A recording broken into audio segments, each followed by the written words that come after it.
o ministro Alexandre de Moraes decidiu não conceder a prisão domiciliar. E aí houve reações de Flávio Bolsonaro e de Carlos Bolsonaro. O senador Flávio Bolsonaro chamou a decisão do ministro de tortura.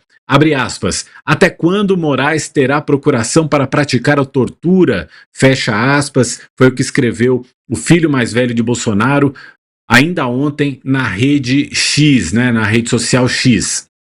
Ele escreveu também, em mais uma decisão cheia de sarcasmo, dizendo que a saúde de Bolsonaro melhorou, o laudo médico é claro em apontar que ele precisa de cuidados permanentes que não podem ser garantidos numa prisão. Existe até o risco de AVC em função das complicações em sua saúde. E ele conclui ofendendo o magistrado, dizendo o seguinte: leia o laudo ser abjeto. Já o ex-vereador Carlos Bolsonaro também se manifestou na mesma rede social, dizendo que qualquer pessoa de bom senso sabe qual é a missão dada, que precisa ser cumprida, e desde quando ela foi emitida pela primeira vez. Ele também compartilhou um post do senador Magno Malta, negando que exista descumprimento de cautelares, risco de fuga e ameaça à ordem pública. Segundo o aliado, negar a prisão domiciliar é punição, exposição e crueldade impostas por Alexandre de Moraes. Sakamoto, você escreveu uma coluna hoje no UOL, na sua coluna, você fala sobre a questão da tortura, né? O filho de Bolsonaro, Flávio Bolsonaro, comparando a prisão do pai à tortura, e você fez ali algumas ponderações a esse respeito. Eu queria que você colocasse aqui pra gente também. Exatamente, Mauro. O senador Flávio Bolsonaro, né, quando ele acusa Alexandre de Moraes de praticar tortura, né, porque o ministro simplesmente mandou Jair Bolsonaro de volta à carceragem da Polícia Federal, onde ele estava cumprindo pena, ele teve autorização só de ir fazer os procedimentos médicos e voltar, né?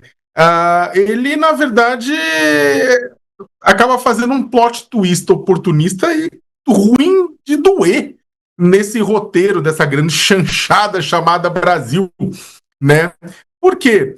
Porque, vamos colocar da seguinte forma, a família Bolsonaro, primeiro é o seguinte, primeiro que não é tortura a situação do ex-presidente Jair Bolsonaro. O presidente Jair Bolsonaro está tendo acesso a o tratamento, está tendo acesso a uma situação muito diferente do que a maioria dos presos no Brasil, né? A maioria dos presos no Brasil não tem o acesso e os cuidados que Jair Bolsonaro tem, não pode sair e ir para o DF Star, um hospital de ponta, com hotelaria 5 estrelas, não tem esse tratamento com os melhores médicos do Brasil, não tem esse monitoramento de 24/7, ele está numa cela extremamente digna, né, com uma sala que praticamente pode-se dizer que todos os presos do Brasil não têm as mesmas condições, e que há uma avaliação constante sobre a saúde do ex-presidente Jair Bolsonaro, e a avaliação independente, não a avaliação dos próprios médicos do Bolsonaro ou da defesa contratada por ele, mas a avaliação independente, inclusive da Polícia Federal, da Justiça, da Procuradoria-Geral da República, que o ex-presidente Jair Bolsonaro tem toda a capacidade de cumprir pena nesta carceragem, nessas condições que, novamente, repito, são muito, muito, muito, muito acima da média do restante da massa carcerária do Brasil.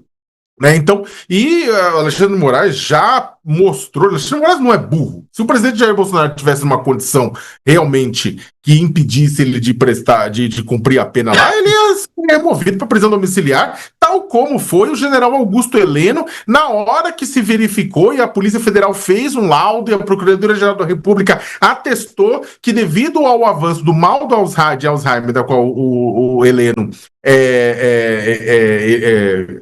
ele tem, né, o mal de Alzheimer, né, da qual ele convalesce, ele seria melhor removê-lo para prisão domiciliar. Afinal de contas, em algum momento ele ia esquecer, inclusive, quem é o que estava fazendo lá.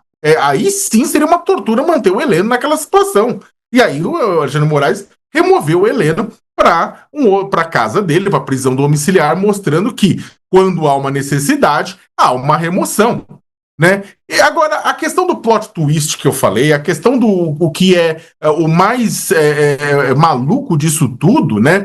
É o fato do clã Bolsonaro tá criticando, tá usando a ideia de tortura para criticar o STF, sendo que um dos principais heróis do bolsonarismo, de Jair Bolsonaro, do clã Bolsonaro, é exatamente o açougueiro, o assassino, o torturador, o Coronel Brilhante Ustra, né? Coronel Brilhante Ustra, que ele chefiava o DOI-CODE, sabe? Tá na ficha corrida dele a tortura, assassinato de pessoas como, por exemplo, o Merlino, jornalista, né? O Luiz Eduardo Merlino. E o Bolsonaro, durante a gestão dele, durante a presidência dele, trouxe viúva, fez atos elogiando o Ustra. Na votação do impeachment da Dilma, o Bolsonaro chama o nome do Brilhante Ustra e disse que era o pavor de Dilma Rousseff porque tinha sido torturada por ele, né? Então, olha só, ele incensava torturadores, né? Incensava torturadores e agora tá reclamando, tá usando essa imagem da tortura para defender a si mesmo, para o filho Flávio Bolsonaro, senador, tá usando essa imagem da tortura para defender o pai. É um oportunismo muito grande, né? Na verdade, o bolsonarismo não é contra a tortura, já ficou claro, inclusive, pela posição relacionada ao Brilhante Ustra e relacionada a tantos outros torturadores da ditadura. Na verdade, simplesmente um discurso vazio sendo usado para bater no STF e tentar forçar uma prisão domiciliar para Jair Bolsonaro, o que não aconteceu, né? E, ao que tudo indica, a menos que haja novidades com relação à saúde do ex-presidente, não vai acontecer tão cedo. Também queria ouvir o Aldo sobre esse tema.